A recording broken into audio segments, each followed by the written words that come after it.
What's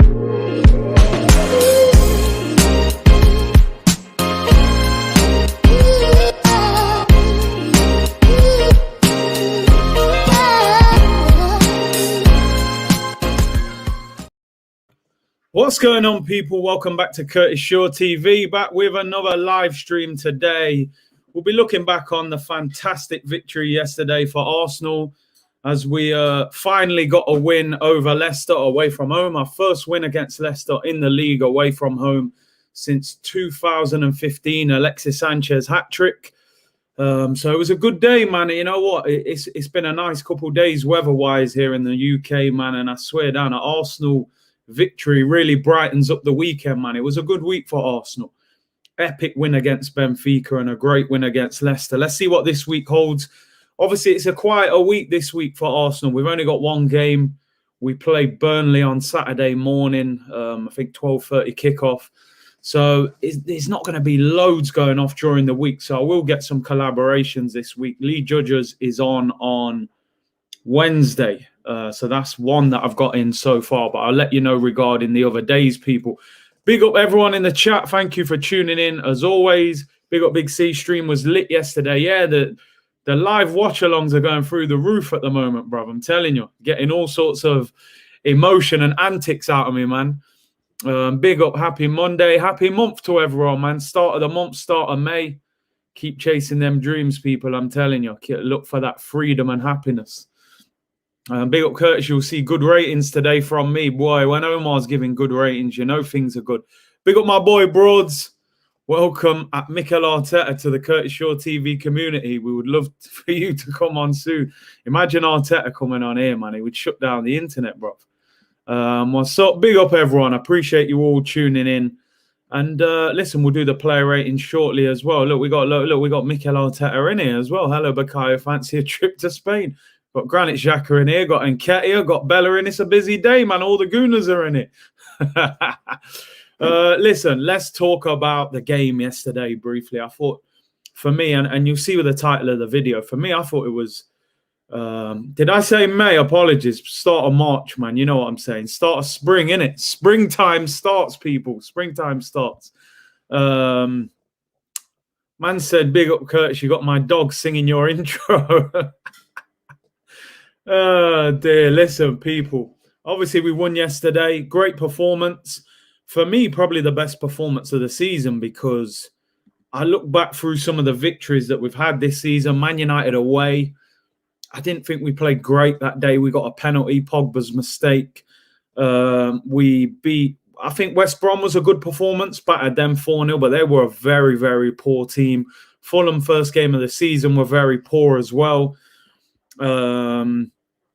You know, we beat Sheffield United, we beat Chelsea. The Chelsea performance was decent, but we nearly threw that game away as well. So I think yesterday was the best performance of the season, apart from the first goal that we conceded, as you're saying. I felt the first goal was shocking.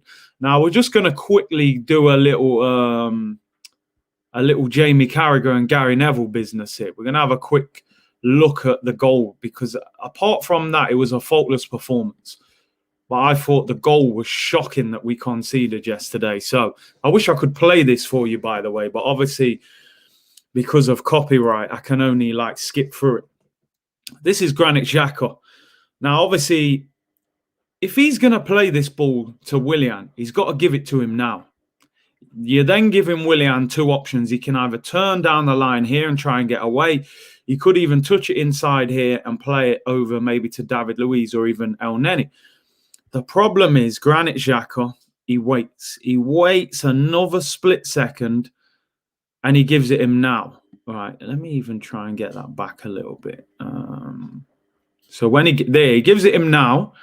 As you can see, Tielemans has crept in front of Willian, sorry. He's not aware that Tielemans is trying to get in front of him. And now he snatched the ball. Poor ball from Granit Xhaka. I mean, there may have even been a ball on down the line. But he waits too long to play that ball to Willian. Willian loses the ball. But what happens next? Obviously, Xhaka gets spun.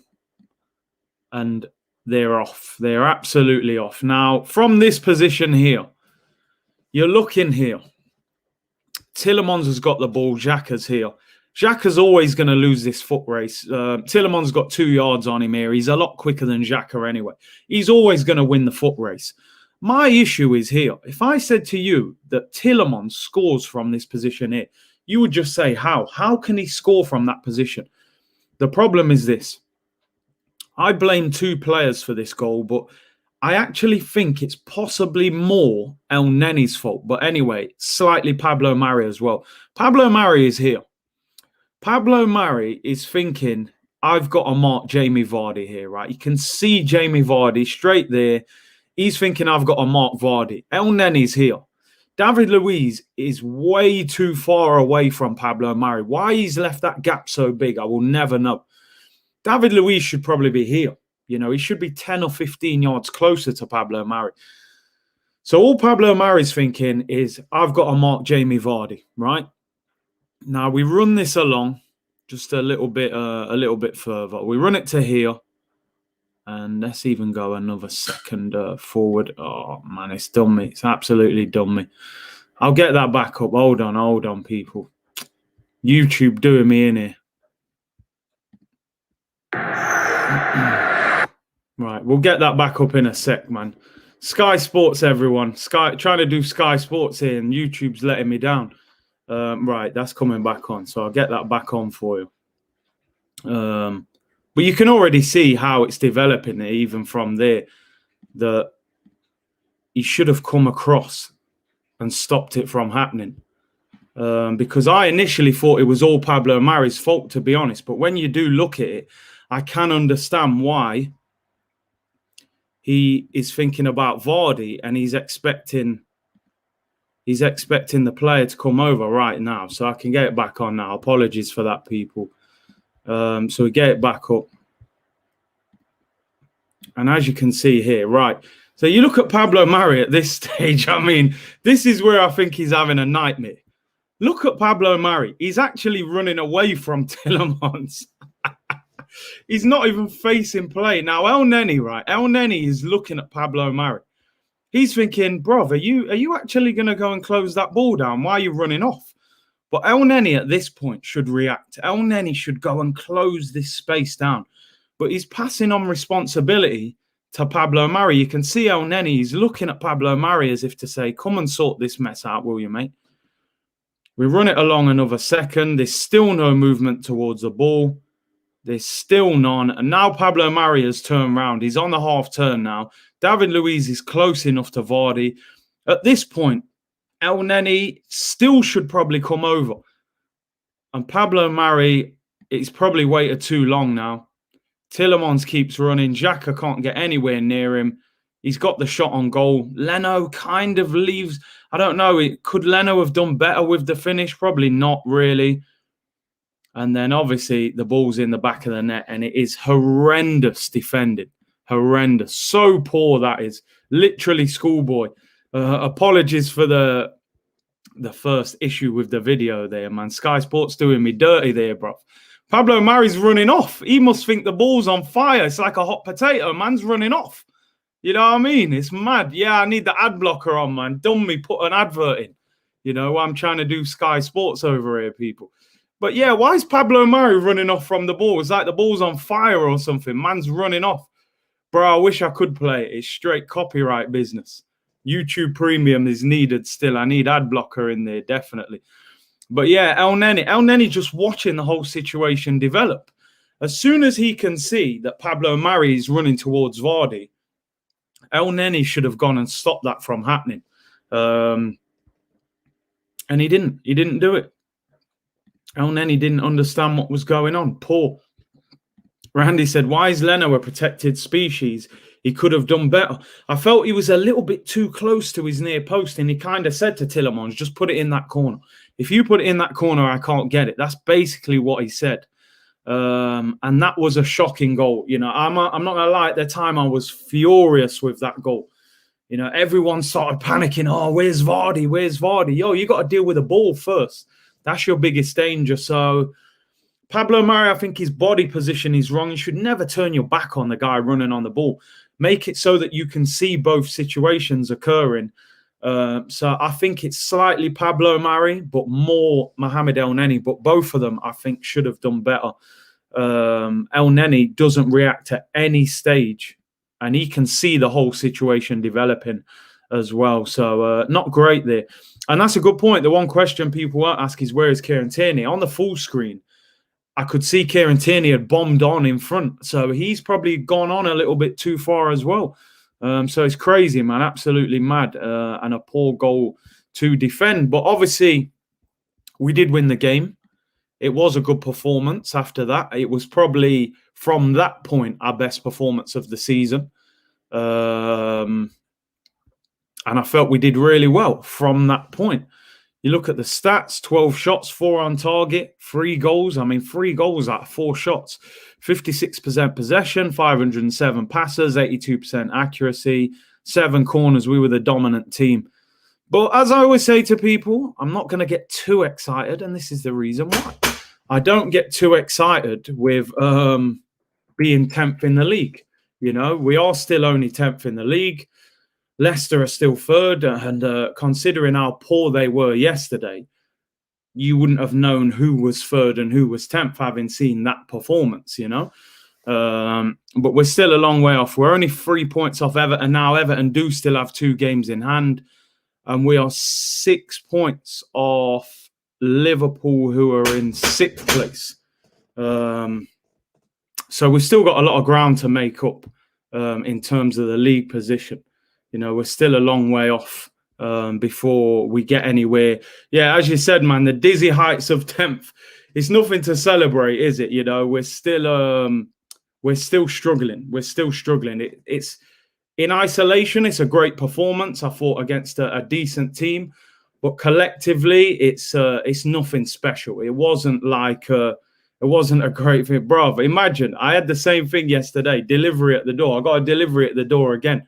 I told the man to just leave it outside. I had the same thing. Everyone who tuned in yesterday, you'll know, man. Delivery man was banging down the door yesterday during the stream. You know how it goes, man. These Amazon deliveries banging down the door, people. I've had deliveries the last 2 or 3 days now. But yeah, Luis can see the whole picture. Luis, as I said, he's too far away. He's too far away. He leaves a massive gap, and he can't close it down. I don't expect Arsenal to get top 4 MF. Nah, I think top 6 at the best is the best we could hope for at this stage in the season. Curtis, Leicester are missing Maddison. He is immense for them. They lack creativity yesterday massively. And he was the difference, really. He was the one who stopped them. Sky are coming for you. Sky can come sign me, bro. Come, we'll get it done. Gary Neville, did you guys see the argument between Jamie Redknapp and Roy Keane yesterday? I mean, I got to say, Roy Keane, I didn't really like him as a footballer. Not that I didn't rate him, I didn't like him. He obviously had a huge rival with Patrick Vieira, but he's TV gold. He's TV gold. Jamie Redknapp, who I've lost all respect for whatsoever because of the way he spoke about Aubameyang so disrespectfully. But I love the way Roy Keane was just shutting down Redknapp. Redknapp was trying to bad him up. He was like, listen, man, apart from Kane and Son, no one would rush to take any of them Tottenham players. You know, maybe on Dembele, I rate him, but go and watch it if you haven't seen it. It was a great argument, and I thought Roy Keane made some great points, to be honest. We'll get into the player ratings, people. You know the drill. I'll say the player. We'll speak through the team, and we'll chuck a rating and get your ratings in the comments. I was a classic debate, man. Jamie Redknapp was triggered. He's a fool, bro. He just, his dad was the Tottenham manager. He's got this mad loyalty to Tottenham and stuff like that. I think he played for him as well. But nah, he's got no talk for Keno, man. Big up CJ Gunners, new subscriber. Big up Curtis. I appreciate that. Thank you, Curtis, for your content. Entertaining and informative. I try, bro. I try. Even though I've got delivery drivers banging on the door every day at the moment. Roy Keane is a G on Insta, bro. The fact he's on Insta, I think we know, bro, is down to Micah Richards. Their friendship is amazing, bro. Seriously. Let's talk about the Arsenal team then. Bernd Leno in goal. I'm going to give him a 6. Could he have done better with the goal? Am I being a little bit harsh? Maybe not. But delivery man's back open the door. Oh dear. But no, I'll go Bernd Leno. Maybe he couldn't do anything with the goal. Apart from that, he was pretty solid. Didn't have that much to do, to be honest. I'll give Leno a 6. Randy's not happy. You think he should have saved the goal, right? 7, I think, is too high. He didn't do that much, really. I would probably give him a 6. Yeah, go and find that debate. It was awesome. Was Emmy a mistake? We'll save that for another show, man. He's having a great season, that's for certain. Leno would be a 6 for me. Some of you saying 5. You obviously think he should have done better. 8 is way too high for me. Didn't make many great saves or anything. I'll give him a steady 6. I think Leno's got to be happy with that. Cedric Suarez. Cedric Suarez, I thought, was really good yesterday. He linked up brilliantly with Pepe on that right-hand side. The amount of times he goes on the overlap and enables the game to open up. As a winger, sometimes you need that fullback to overlap in order for you to get the goal, to create the opportunity. And I thought Cedric was quality yesterday. One thing I would say to Mikel Arteta, you got to be brave now. You got to drop your stepson Bellerin, man. I'm sorry. I know you like him. Cedric is proving he is a better right back. He's proven he's a better right back than Hector Bellerin. He can cross the ball. He seems to have understanding. Pepe and Hector Bellerin have no real understanding on that right-hand side. Bellerin doesn't cross the ball well. And for me, I would give Cedric a 7. I thought that was a solid performance yesterday. Man are calling him Cafu Suarez. Oh, my days. Cafu Suarez, you know. Arteta is only resting Bellerin. He'll be back. You know that, innit? You know? Bellerin's stepfather, man. But no, he played well. I'll give Cedric a 7. I thought he was solid yesterday and quality performance. Good link-up with Pepe. Kieran Tierney yesterday. I thought Tierney was solid. He put a few good crosses in. Leicester didn't really have much on that side of the pitch to really trouble Kieran Tierney, to be honest, on the right-hand side. Their better winger is Harvey Barnes on the left. I thought Tierney was solid. What would you give Tierney? I'll probably give him a... I'm trying to think what he really did yesterday. He got booked as well. I would probably give him a 6, you know, Tierney. I didn't think he was amazing yesterday. A solid 6, really. Hey, big up Deluded in the chat as well, bro. We link up soon, man. Everyone go subscribe to Deluded as well. Needs no introduction by now, of course. Tierney a 7. I'm probably going to go for a 6 for Tierney.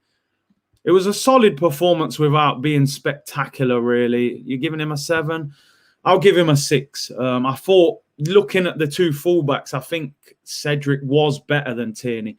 So I'll give Tierney a 6. Let's go to the centre backs. Let's start with Pablo Mari. A lot of people were bigging up Pablo Mari yesterday. Now, the only thing I will say about Pablo Mari was that on that goal, I think he should have done better. Of course, when we've broke it down and looked at it, I do think El Neni could have helped him out, but I do think Pablo Mari's awareness should have been a little bit better as well. After the goal we conceded, he was fantastic. He pocketed Jamie Vardy, along with Luiz. Luiz deserves credit as well. There was one point where the ball got played over the top, and I'm thinking we're in trouble now. Pablo Mari ain't got the pace. Vardy's going to rinse him for pace. And I'll be honest, he pocketed him. He leaned on him, put him down, and I thought, yeah, man, that's proper. I'll give Pablo Mari a 7. If he wasn't involved in that first goal where it's kind of his fault, I may have even given him an 8 for keeping Vardy in his pocket. But I'm going to give him a 7 because I think he should have done better on that goal. But he recovered after that. He was fantastic the rest of the game. So big up Pablo Mari. He is looking solid. I called him squad fodder when we signed him. Hopefully he goes on to prove me wrong.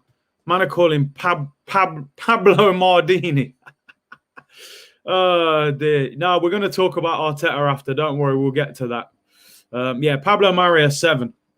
Let's talk about David Luiz. Listen, I've got to say something about David Luiz, right?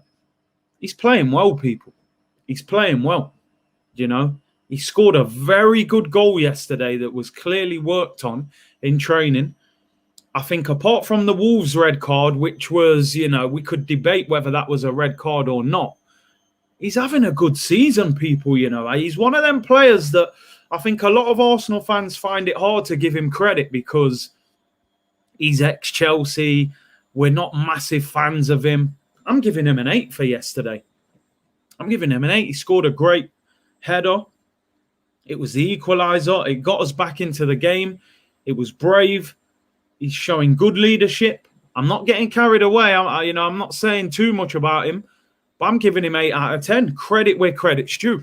If you can criticise somebody, you equally have to be able to praise them. And I think David Luiz was good yesterday. Didn't make any mistakes. Scored the goal.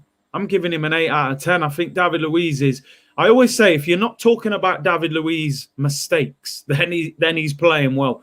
David Luiz, 8 out of 10. I thought he was good. I think the goal and not making a mistake, which I think Mari sort of did, gives him the 8 for me. Would you give him a new contract? That's a whole different debate to have. We'll have that at a later stage. Let's talk about the midfield. Mohamed El-Neni. For me, I would say I'll probably give him... I'd say he was one of our worst performers yesterday without being disrespectful. He was part of a midfield unit, but I don't think he did anything particularly wow. I think the goal is kind of his fault. He doesn't react at any stage. At least Pablo Mari's got that argument that I was concentrating on Vardy and I couldn't see David Luiz covering me. El-Neni sees that whole picture developing and not once does he react. I'm giving El-Neni a 5. I can't give him more than a 5. He didn't do anything particularly bad, but again, I think he's cost us a goal there. So I'm giving him a 5. He's not good enough for Arsenal Football Club. If he didn't really make mistakes on the ball, otherwise I could have said 4, but he's just not good enough for me, El-Neni. He needs to be moved on in the summer. He got substituted yesterday. And as I said, the goal for me was a huge part of that was his fault. So El-Neni gets a 5. El Messi, gets a 5. Granit Xhaka. What I will say about Granit Xhaka, and I always say this, right? I can criticise, I can equally praise, right? I felt, particularly in the second half, I thought Granit Xhaka was fantastic in the second half. I saw things in Xhaka's game that I just don't see. This ain't me saying Granit Xhaka, keep him as our number 1 centre mid or nothing like that. I think the goal, he makes the mistake that leads to the goal, but the goal shouldn't happen. So it's not like him giving the ball away on the halfway line should have cost us a goal. What happened afterwards was the problem. Second half, I seen him nutmeg Iheanacho. I see a little flick round the corner. Thomas Partey, as you've said here, Thomas Partey comes on, and I think that does bring the best out of Granit Xhaka. I thought he was very good in the second half. I'll give Granit a 7. I'll give him a 7. I thought particularly in the second half he was really, really good. Yeah, I'll hold my hands up, man. I mean, I was calling them the Chuckle Brothers before the game, Xhaka and El-Neni. I think El-Neni kind of did play like a Chuckle Brother, man. He didn't want to tackle. But Xhaka definitely in the second half was excellent. Yen says, Big C, I have to defend my Chuckle Brother Xhaka a bit. He may not be the long-term solution, but this current team is doing better with him than without. And that is right. Do I think that Granit Xhaka is the long-term solution to Arsenal getting back into the top 4 in midfield? No, I don't. Right? I don't. I believe he has to be upgraded in the summer. Whether that's Aouar, Basuma, whoever. We'll have transfer shows about that. There's 2 things for certain. Granit Xhaka has improved under Mikel Arteta, and he looks better next to Thomas Partey because I think Thomas Partey takes the responsibility away from him and allows him to focus on his game a lot more. Whereas when he's playing with Ceballos or El-Neni, I think Xhaka feels like I'm the main centre midfielder, and I don't think he deals with that responsibility as well. At this stage, Granit Xhaka, if we were to keep him next season as a squad player, somebody who you rotate, I wouldn't have a particularly big problem with that. Having said that, if we got a big offer for him, would I take it? Probably. But I think he needs to be upgraded. We haven't made the Champions League since Granit Xhaka has joined this club. So that shows you that he's not consistent enough. and that you can't rely on him over a sustained period of time. But in isolation, yesterday's performance, he was very good yesterday, and I give him a 7. I thought he was good, especially in the second half. Smith Rowe, I thought he had a quiet game again. I didn't think he should have started yesterday. Clearly has looked tired. I think some of our fans have overhyped him a little bit. I always say you have to keep balance. Don't criticize too much. Don't praise too much. And I think we got a little bit carried away with Smith Rowe a little bit. And I think the last 3 or 4 games he's been poor. I don't want to hammer him. He's a young player. He had a really good spell before that for 5 or 6 games. Made a big difference to this Arsenal team in that number 10 role. I have to admit, and I'm going to say this, I think that Odegaard is a better number 10 than Smith Rowe at this particular time. He came off injured yesterday, Smith Rowe, after 42 minutes. Apparently, it's a muscular injury, and I don't think he should have started, but I'll give him a 5. He worked hard, didn't get involved in the game, and comes off injured. Now we'll potentially miss him for the next few games. Hopefully, that's not a long-term injury. So I do think that he needed the rest. I don't think he should have played, but yeah, I'll give him a 5. He did put the effort in at least. Let's talk about the 2 wingers. Oh, man, the 2 wingers yesterday. So, yeah, we're giving Smith Rowe a 5. But the 2 wingers, they transformed yesterday. This guy, mate, he deserves the green screen right now. I feel like I've showed a lot of faith in this guy. He's been on the green screen at times when he hasn't deserved to be, you know. But I've always had this thing with Pepe that he's got some sort of magic about him. He's got unpredictability about him that defenders hate, and we saw it yesterday, people. Nicolas Pepe. Let's start with him. Pepe yesterday. I thought he was fantastic yesterday. He got their left back dragged off at half-time, right? He was on a yellow card. I thought Pepe would get him sent off. And you look at the goals yesterday. The first goal comes from a free kick. Who wins the free kick? Nicolas Pepe. The second goal, a penalty. It's a shot blocked by Ndidi, hit by Nicolas Pepe. The third goal, we're on the counter-attack. Pepe gets it, bam, bam, bam. Cross back in. Who scores? Pepe. Absolutely fantastic. For me, man of the match. And I tell you what, I'm giving him a 10. I'll tell you why I'm giving him a 10, right? I'm giving him a 10 because he did everything I would have asked of a winger yesterday. Everything. If I was Pepe's manager, I'd say, listen, play high up the pitch, be a constant threat, win free kicks, and give me end product. You've won free kicks. You've got the guy booked. You've got him substituted. You've scored a goal. You've played a part in the other 2 goals. I'm giving him a 10. Now, I know some of you are saying there 10. You know, a lot of you are saying 9. And you may say 10 is a little bit too much, right? I'm giving him the 10 because it's not like he's been in the team week after week. And, you know, sometimes when you're in a team playing well, it's easy to just continue playing well. This guy had one of his best spells of form, got took out the team for no apparent reason, and then has been left out. You put him back in against Leicester. That's not easy, and he performed fantastic yesterday. You know, even when Pereira went in at left back in the second half, they couldn't deal with it. Pereira couldn't live with him, and I rate Pereira highly. I've said many times I'd take Pereira at Arsenal as the right back, and I just love what this guy did yesterday. He was instrumental in all 3 of the goals yesterday, Nicolas Pepe. And I'm giving him a 10. I think he deserves it. I thought it was fantastic. You know, what I've questioned with Pepe a number of times is the ability to bounce back and fight back. He was ruining careers yesterday. That left back can't get played for a minute for Leicester. Can't wait until the next instalment is paid, innit? How many instalments left? 1 or 2 more? The guy's going to be unbelievable once his instalments are paid. Yesterday was fantastic. I love the performance from him. Nico Pepe gets a 10. Trust me, you've heard me enough times this season giving out low ratings, so enjoy the high ratings, people. A lot of you said 9, but I'm just going for it. I'm going 10. He was on the green screen. He deserves it. Willian, people. Williandinho yesterday. Williandinho. Forget Ronaldinho. We saw Williandinho yesterday. His best performance in an Arsenal shirt. He was fantastic yesterday, Willian. Effort. When he got the ball and spun Tielemans on the halfway line and just ran away from him, cut inside Ndidi and just passed it. I thought, nah. He done that little skill at the end and had that Castagne guy breaking his ankles, bro. I thought he was playing on ice. He was slipping around everywhere. Willian yesterday, 2 assists. That free kick to David Luiz, make no mistake, that is worked on. He picked him out.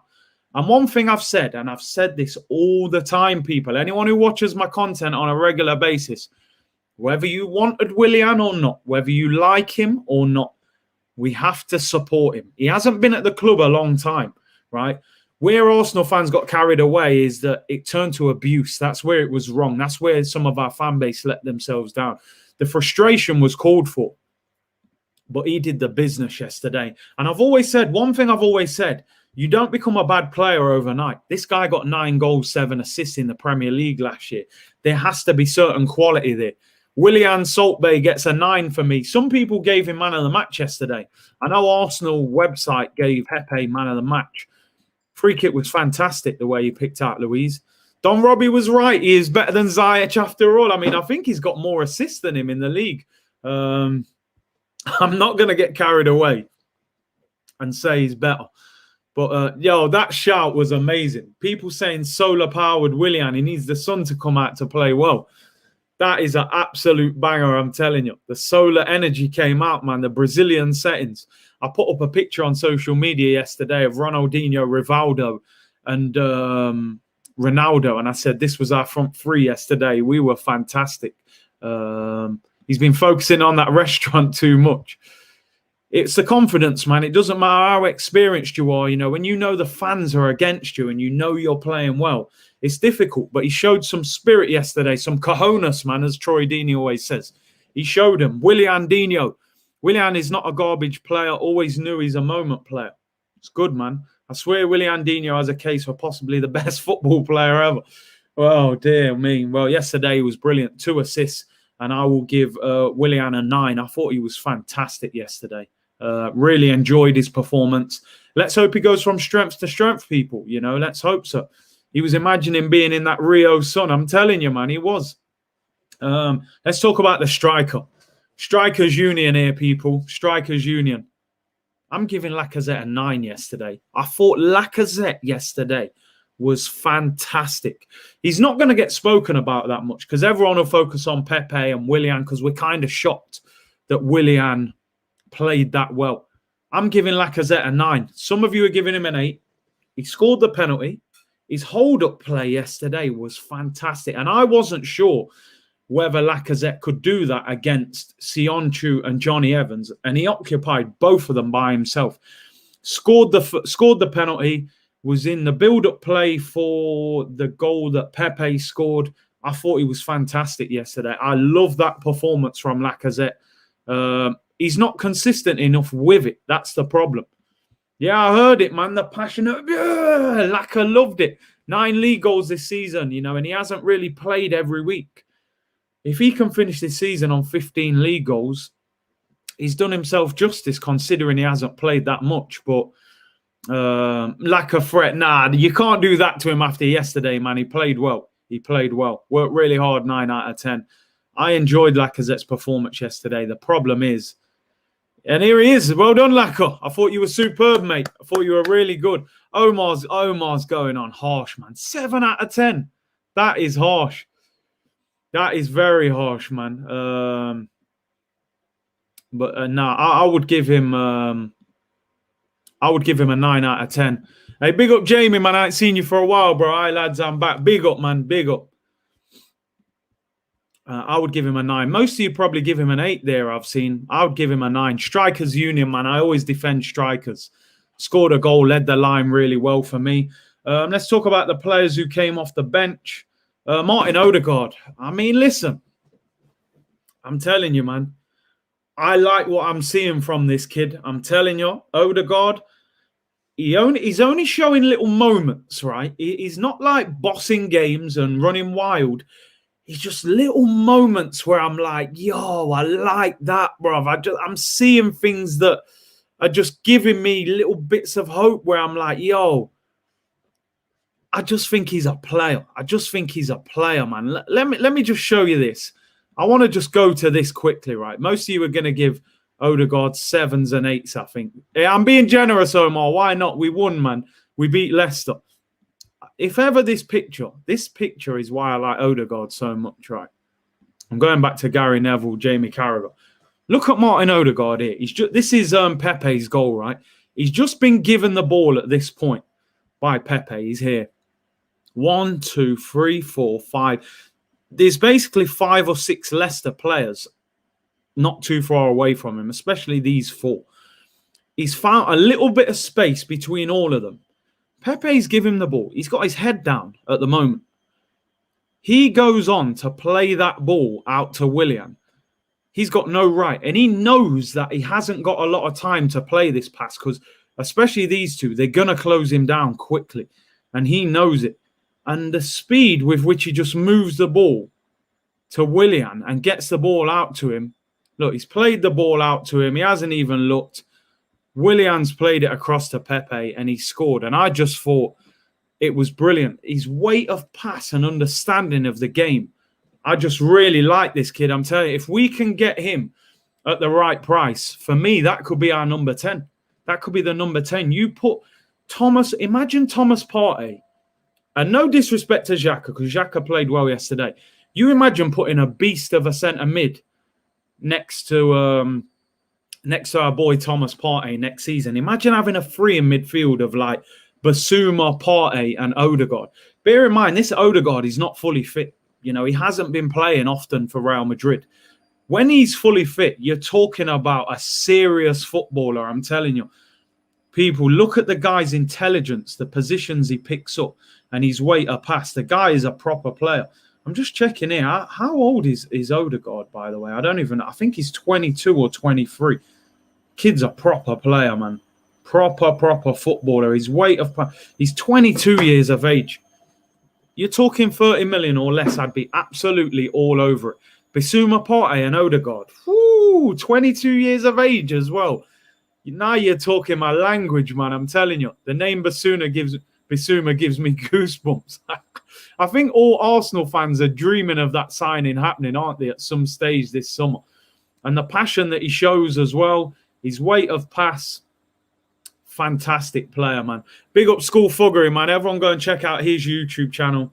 Legendary channel, people. You know, you need some entertainment during lockdown. This guy is brilliant.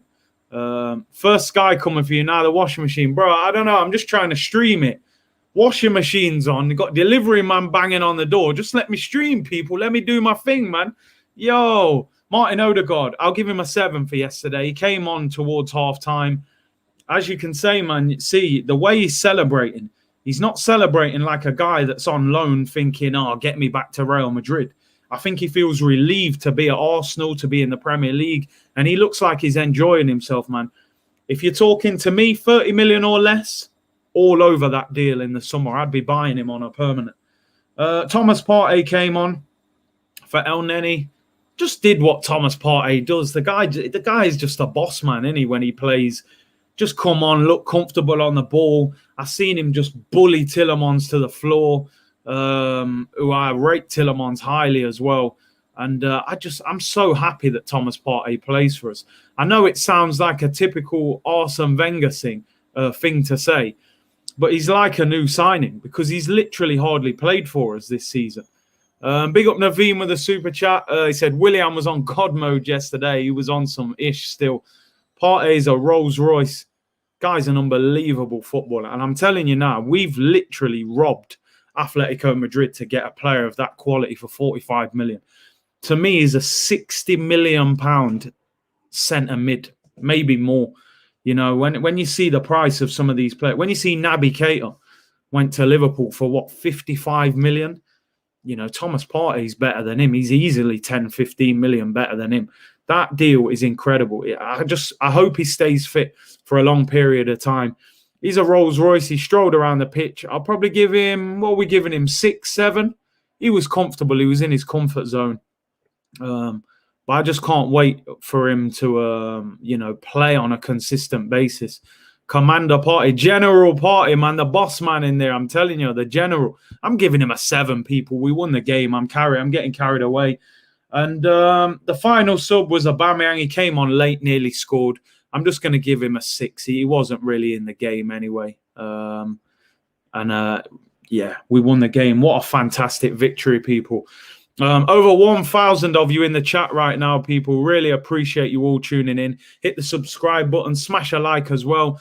The support from you guys has been amazing lately. We got over 1,000 likes on the video yesterday, and great support. The watch-alongs have been epic.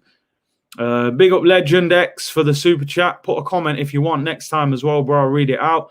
I don't think Ceballos is a smart enough midfielder. I think we could do with a more solid defensively player than Ceballos. But Partey and Odegaard is okay. As I said, go and get Basuma. Go and get him. Eddie and Ketty, what are you giving me? I'll give you a 10, Eddie, mate. You've been fantastic the last 6 weeks. You haven't been on the pitch and messed things up. That's why. Player of the month. Big up Eddie, though, every time, you know.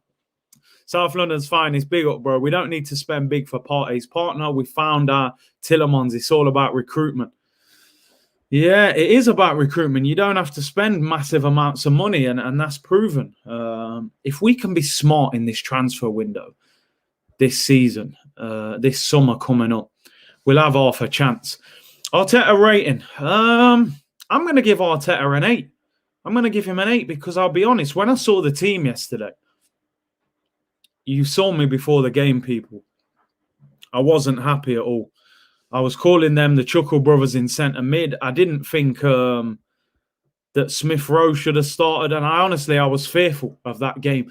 But the team showed up. Obviously, Smith Rowe came off injured. I think we actually played better with Odegaard on the pitch, but I'm going to give him an 8 out of 10. Give him an 8 out of 10, which I'm sure he'd be happy with that. What would you guys give Mikel Arteta? Curtis, be a Premier League commentator. I watch all the games you commentate. Hey, if only, man. 8. Let's smash the likes up to 500 people. It'd be much appreciated. Most of you giving him an 8 or a 7. So I think he deserves credit. Eugene gives him a 9 as well. So there you go. Fantastic result. Best performance of the season, in my opinion. Best victory of the season for certain. Let me talk about Mikel Arteta, the manager. Story going around today, as you can see in the title. Barcelona are watching Mikel Arteta. Supposedly, how true this is, we don't know. But apparently, he is on their list. Now, this story came out last night. Mikel Arteta is one of the options for Juan Laporta if he becomes president to become Barcelona coach if Koeman does not continue next season. Juan Laporta also hopes to sign Arsenal's Hector Bellerin. Sources in Spain say Laporta already has an agreement in place between him and Bellerin's representatives to try negotiate a deal with Arsenal in the summer. I've read the rest of the story. I didn't want to show the whole story because there's loads of writing. Basically, Juan Laporta was Barcelona president when Pep Guardiola was manager. Probably their most successful period. He's the favourite to become the new president this summer. If he gets the job, the rumour is he wants Ronald Koeman sacked. Barcelona are probably not going to win the league. They don't look like they're going to win the Champions League. Obviously, PSG slapped them up in the first leg, Mbappe's hat-trick. And he wants somebody who understands the DNA of the football club. Now, the rumour was that Xavi was going to be appointed the Barcelona manager. I think he's in Qatar at the moment. Santi Cazorla plays for his team that Xavi is managing. But the rumour is that Xavi doesn't want to take the Barcelona job yet. He feels there's too much going off at the football club. He wants to continue learning management. They're now saying that Laporta is interested in Mikel Arteta. Mikel Arteta obviously was at Barcelona as a youngster. He understands the DNA of the football club. He worked with Pep Guardiola for just over 3 years. And he thinks that Arteta is one of the managers, not the only manager, but one of the managers that he would consider as manager next season. Now, of course, it's talk. And some people will say, because Barcelona want Arteta, that's how we know he's that good. Let's not get carried away. It's paper talk, really. Let's not forget in January, Barcelona were being linked with Skodra and Mustafi. sometimes these things are made up. But you could see it being a possibility of somebody they will look at as a coach, because they may think he's a good coach, and with better players, he may do better. Who knows? Do you guys think it's paper talk, or do you think there's any reality or potential in this story that Barcelona are looking at Mikel Arteta? And I suppose an even bigger question, if Barcelona were to come in for Mikel Arteta, would he go there? You know, I reckon he probably would. Some people saying let him go to Barcelona, get him, take him for free. Arteta and Bellerin plus Arteta for 200 mil. Just give us Messi, man. Just give us Lionel, and we'll accept it. It sounds like paper talk, but you never know. I just want to see what your guys' general comments are on this. Exactly, Arteta is class. Big pressure if he takes the job. I think he'd find it very hard to turn the job down, let's be honest. Folks that were talking Arteta out now saying don't go. I mean, I'm not saying that. I'm still reserving judgment. He's got till the end of the season for me to really prove what he's about, if he's the man or not that can lead this football club forward. Arteta for sale. We're accepting no less than 2 Mars bars and half a packet of custard creams. I might need a drink with that still. Custard creams used to get a bit dry when you was a kid, although they was an elite cheap biscuit. But I won't go on too much before we start talking about biscuits for the rest of the stream. But yeah, you don't mind letting him go for cheap. Arteta to Barcelona. Great news. Arteta out. Oh, man. Keep Arteta is building something special at Arsenal. See, it's amazing, isn't it? The divide, how two people, you can see it so different. I'm kind of in a position with Arteta now where I'm starting to see a little bit of progress. But I still haven't seen enough yet. I've said it all along. For me, he needs to win that Europa League to rescue what for me has been a poor season. Yesterday was a fantastic victory. Really, really good victory. And I do think to get the best out of Mikel Arteta, he's going to need another year. I don't think the club will put his job on the line in the summer. I think they're going to give him another year. And, you know, we're going to have to hope that the club back him in the summer. Randy said, what's a custard cream? Oh, bro. Especially people in England and the UK. It's an elite biscuit growing up as a kid, man. And they were cheap as well, man. Oh, man, I don't want to have to bring them up, but they're an elite biscuit. Let's put it that way. If you know, people, man. Custard creams growing up, they were life itself, man. Big up Vegas Gunner with the super chat. Curtis, would you take Nuno as a replacement for Arteta? I'm not sure, you know. No, I would say no. I think we need someone bigger and better than that. I got to be honest. I think if he was to go, I'd want an elite manager, if possible. Bro, come on, you know, man. Custard creams, elite biscuit. I think he's in a different country, though. I bet they're probably not worldwide. But, you know. Kroenke back in. Well, yeah, exactly. We can only dream, can't we? He's going to have to sell most of the players in order to sort it out. Big C, greetings from Germany. Who's your dream signing to play alongside Basuma? I mean, if we're being realistic, do you know what I would have taken one of them Leicester midfielders yesterday. You know, I would have liked I'd like Ndidi next to him, or someone like Tillemans. Thought they were both really good, man. But I'd take Basuma, someone like that, really, as a realistic possibility. Let's make them worldwide. Custard creams, man. They're gonna, come and sponsor the channel. Only €1 in Ireland for a pack. I don't want to get sidetracked too much. Arsenal Manic said, your standards low, my friend. You celebrated the Benfica win like we won the Champions League. Worst Benfica in decades. Not beating Championship side Leicester is a fantastic win. Who is this guy, people? Championship side Leicester, bro. They won the title 5-6 years ago. And I will celebrate it like we won the Champions League because times have been hard. You're going on time out, by the way, for that. I ain't blocking you. I'll give you one more chance. Don't bring that negativity here, bro. Oh, Rich Tees, man. I weren't the biggest fan of Rich Tees, man. I had tough times growing up as well, but Rich Tees were too plain, man. That was a cardboard biscuit. I have to admit, there were certain days I had to have them. You just had to dip them in the drink and hope for the best. But if you brought some custard creams, man, That was next level. That was next level. Get that fool off the channel. I'll put him in timeout. He's got one more chance. Man's calling Leicester a championship side. Bourbon. See, you lot are doing me, innit? This is going to turn into a biscuit stream, innit? Chocolate digestives, that's when you got a little money, man, and you was, growing up, times were hard. Digestives weren't in the house too much. The elite biscuits for me growing up was custard creams, Bourbons, and jammy Dodgers, man. If they was in the house, it was a problem. Someone said penguins as well. Jeez, they were unbelievable growing up, man. What a chocolate they were. Yeah, I'm going way off topic here, by the way, but you lot are making me hungry, man. Digestives is next level. Maryland cookies were good as well. Anyway, let me get back to the football. Listen, it's the start of the month. It's the start of March. So you know exactly what that means, people. Without me even having to tell you. It's the start of the month, which means people have been paid, which can only mean one thing. Arsenal have a new training kit. You guessed it, people. They know we won a game. And I'm not even sure if you can barely see it.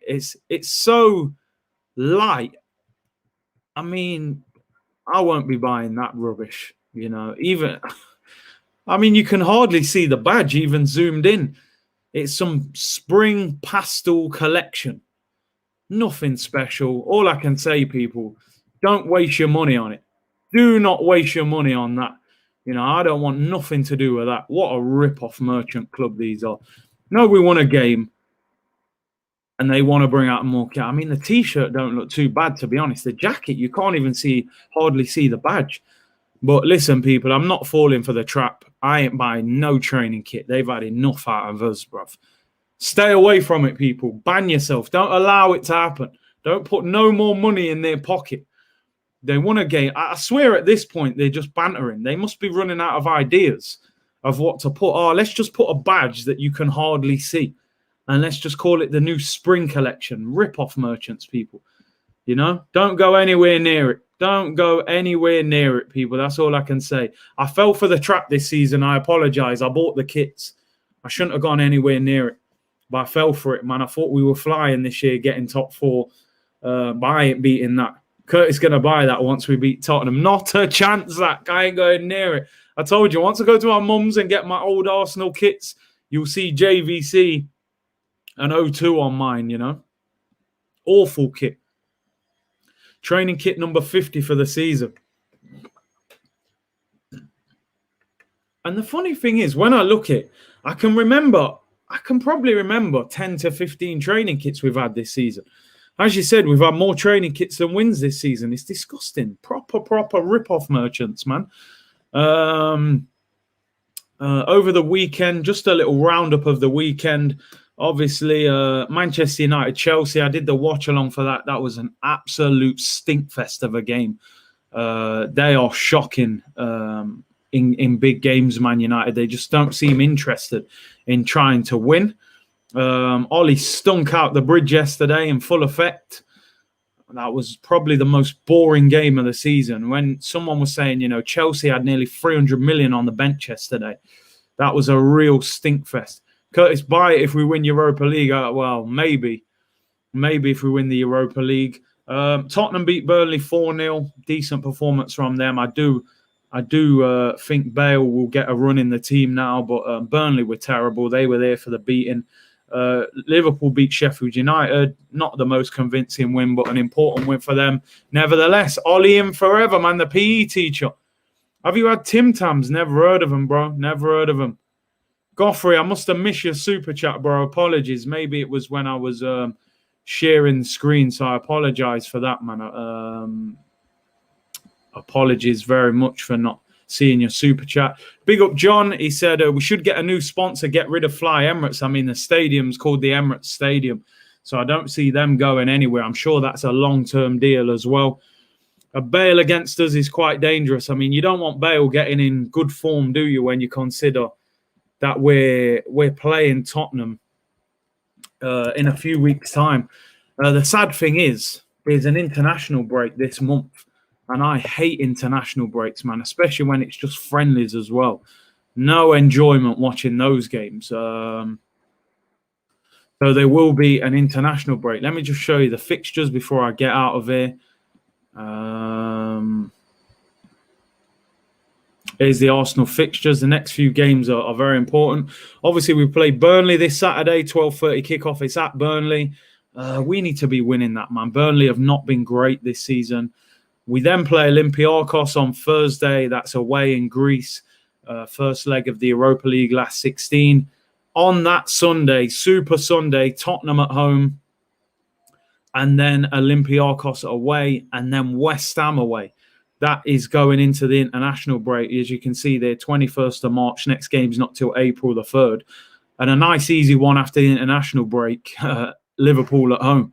So we've got a tough run of games here. 6 games until the international break. Burnley's got to be a win. Olympiacos, we have to win over the 2 legs, definitely. Tottenham, I mean, we owe them one. Arteta hasn't beaten Mourinho since he's taken over as Arsenal manager. We owe them one. Hopefully Bale is not in form by that game along with Keane and Son. That'll be a tricky one. But we have got a good record against Tottenham at home. And obviously West Ham away, which is a tricky game as well. So these next 6 games are vitally important that Arsenal can get some positive results. If there's any hope of us maybe getting, top 10 or, hopefully higher than top 10, I think we need to be aiming for top 6. We need to aim for the top 6. Top 4, I think, is a little bit of a stretch. Will you start the same front 3 next game? It's a difficult one because Aubameyang's there in the back. I would possibly play the same front 3 and save. You could potentially save Saka and Aubameyang for Olympiacos. But that's his decision to make. Big up TT Gaming. Thank you very much for the super chat. Yes, Curtis, Arteta's going nowhere. I'm glad he's improving players and they're playing for him. People relax on Martinelli just because you want to see him play. Don't mean he's ready. I mean, I think a lot of people feel he is ready, but it's just because the lack of game time. He's not even coming on in games. I think that's where the worry is for Martinelli. People feel he should at least be getting on the pitch. I want to beat Liverpool just to see Grizz face. Yeah, exactly, man. Big up Randy Viper, man, for always lets me know about the super chats, and I appreciate that, bro. Because sometimes when I share screen, I miss them. Europa or nothing. Yeah, it's looking like that, Broads. It don't really look like we're going to get top 4 and top 6 potentially. That would still get us a Europa League spot, but I definitely think it's the Europa League we need to win. Smash the likes, people. Subscribe if you haven't already. And as I said, that training kit as well. I won't be going nowhere near that, people. I don't want nothing to do with that. The Tottenham game is a must-win, absolute must-win, man. We can't lose to Tottenham at home. I'm sorry, we can't lose to Tottenham at home. They're not far above us in the table at the moment. If we've got any aspirations of doing anything in the league this season, you need to be beating Tottenham. Even Emery was turning them over. So I wouldn't accept that. I would not accept that. Kroenke out, definitely. Big up Curtis, thanks for the chat. Victory through harmony, people. I hear that. Victory through harmony. Let's quickly look at the league table before we get out of there. Just looking ahead, and if there is any hope of us catching anyone. I mean, as you can see, 37 points. We're 6 points behind Liverpool, who are 6th. We're 8 points behind West Ham, who are 4th. I mean, mathematically, it looks doable, but realistically, it's probably not going to happen. But we're only 6 points off 6th, which gets you a Europa League spot. Potentially 7th could get us a Europa League spot, depending on who wins the FA Cup. So we've got to at least try and get in that top 7. Obviously, we're only 3 points off Everton, although Everton and Villa have got 2 games in hand. Tottenham are 2 points clear with 1 game in hand, people. So listen, do what we can. I mean, when you look at it, we're on 37 points. Man City are on 62. That's where we're trying to climb to get to eventually win. That's like Mount Everest. We can't even see them. We've at least got to close that gap to Man United and Leicester. I mean, you look at Leicester yesterday. I know they had a lot of injury problems, but they should not be 12 points ahead of us in the season. And as I keep saying, West Ham, no chance should they be in 4th and we're down in 10th, but they do deserve it. But anyway, listen, at least it was a positive result. At least it was a good performance and something to be positive about moving forward. And listen, we'll just see how the rest of the season develops, people. Hit the likes on this video. Smash that subscribe button if you haven't already. League Judges is on here on Wednesday. Obviously, it's a bit of a quiet week. We don't play until Saturday against Burnley. I will try and get a few appearances from people this week. Try and get some people on just to break up the week a little bit. I don't just want to give you me all week. You know, break it up with a few guests on. League Judges on Wednesday. I'll try and get someone else maybe for Friday as well, maybe even Thursday. So keep it locked here, people. Robbie, yeah, I'll try and get Robbie on again. No worries. Curtis, during preseason, do some gaming streams. I might do. 996 watching, over 300 likes, people. Hit a like on the way out, people. Don't let me down. We can get 500. Enjoy the rest of your day, people. Sunny day here in England today. Wherever you are in the world, have a blessed day. Take care. I'll see you 2 p.m. tomorrow. Bless.